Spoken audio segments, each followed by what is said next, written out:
দৰং জিলাৰ চিপাঝাৰৰ ভাটিকুৰুৱা নেহেৰু পুথিভঁৰাল স্মৃতি সংঘৰ সৌজন্যত ভাটিকুৰুৱা প্ৰাথমিক বিদ্যালয় প্ৰাংগণত দিবানৈশ কাৰ্যক্ৰমণিকাৰে ৰঙালী বিহু সম্পন্ন হয়।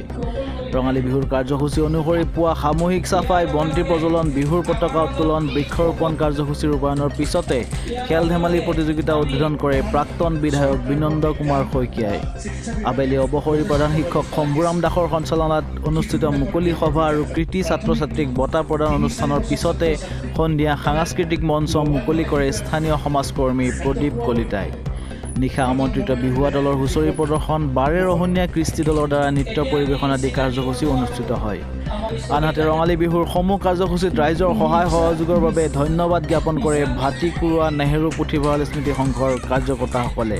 নিউজ ডেস্ক ৰিপৰ্ট মই অতি আনন্দ আৰু হৰ্ষোল্লিত হৈছোঁ যে ভাটিকুৰুৱা নেহেৰু পুথিভঁৰালৰ এই উদ্যোক্তাসকলে ৰঙালী বিহুৰ উপলক্ষে যি অনুষ্ঠান পাতিলে, এই অনুষ্ঠানত কেৱল বিহু সংক্ৰান্তীয় কথাই নহয়, এই অঞ্চলৰ শিক্ষা দীক্ষা, কলা কৃষ্টি, খেল ধেমালি সকলো দিশকে সামৰি সুন্দৰভাৱে পৰিচালনা কৰিলে আৰু বিভিন্ন দিশত যি কৃতিত্ব লাভ কৰা ছাত্ৰ ছাত্ৰী বা যুৱ যুৱতীসকলক আজি সুন্দৰভাৱে ইয়াত এই ৰাজহুৱা সভাত বিভিন্ন ব্যক্তিৰ উপস্থিতিত তেওঁলোকক সম্বৰ্ধনা আৰু পুৰস্কৃত কৰিলে।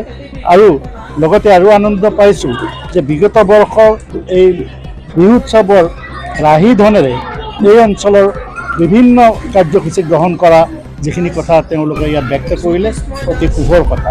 কাৰণ আমি আজিকালি যুৱকসকলে কিবা অনুষ্ঠান পাতি উঠি তাত যিখিনি ধন সংগৃহীত হয় তাৰ ভাল কামেৰে শেষ কৰা প্ৰায় পোৱা নাযায়, বিভিন্ন বিতৰ্ক হয়। কিন্তু সুন্দৰভাৱে তেওঁলোকে ইয়াত ৰাহি ধনেৰে বানপীড়িত লোকসকলক সাহায্য কৰা আৰু অতি দুখীয়া মানুহক নি খাদ্য দিয়া, আৰু আটাইতকৈ ডাঙৰ কথা লৈছে কোনোবা দাতাৰ সহযোগত বান্দৰৰ কাৰণে ফল মূলৰ এটা নতুন বাগিচা কৰি দি অন্ততঃ তেওঁ বান্দৰৰ উৎপাতৰ পৰা ৰাইজৰ ঘৰ দুৱাৰ সুৰক্ষা কৰে ইত্যাদি কাৰ্যসূচী সঁচাকৈ বৰ প্ৰশংসনীয় কাৰ্য লৈছে।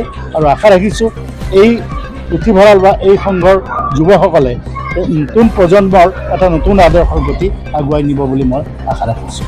আমি জয়তে আপোনালোকৰ জৰিয়তে সমূহ অসমবাসী ৰাইজক ধন্যবাদ জ্ঞাপন কৰিছোঁ। স্মৃতি সংঘৰ আমি উদযাপন সমিতিৰ ফালৰ পৰা এই ব্যতিক্ৰমী বা এই অনুষ্ঠানৰ যি আমাৰ উদ্দেশ্য লক্ষ্য, ইয়াৰ মূলতে আমি কৃতজ্ঞতা জ্ঞাপন কৰিব লাগিব আমাৰ জ্যেষ্ঠসকল।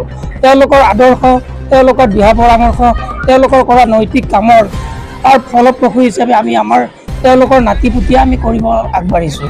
কাৰণ তেওঁলোকে আমাক 54 বছৰ আগত যি বিহু পাতে, বিহুৰ পৰা কেনেকৈ কি কৰিব লাগে, সমাজৰ লগত কেনেকৈ বিহুৰ হৈ বিহুৰ জৰিয়তে সমাজক বিচাৰি পায়, এই শিক্ষা দিয়াৰ মূল নায়ক, মূল হিৰজ, মূল গাৰ্জেন, অভিভাৱক, এই অভিভাৱকসকল হ'ল আমাৰ জ্যেষ্ঠসকল, আমাৰ সংঘৰ জ্যেষ্ঠসকল।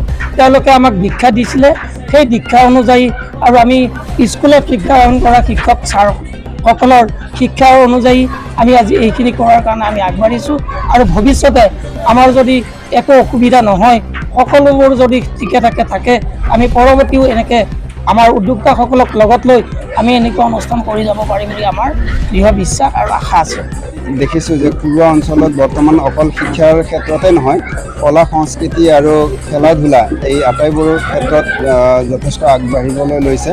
অলপতে কাৰাটে চেম্পিয়নশ্বিপত আমাৰ এই ভাটিকুৰুৱাৰ পৰা কেইবাগৰাকীও খেলুৱৈয়ে কৃতিত্বৰে পুৰস্কাৰ লাভ কৰিবলৈ সক্ষম হৈছে।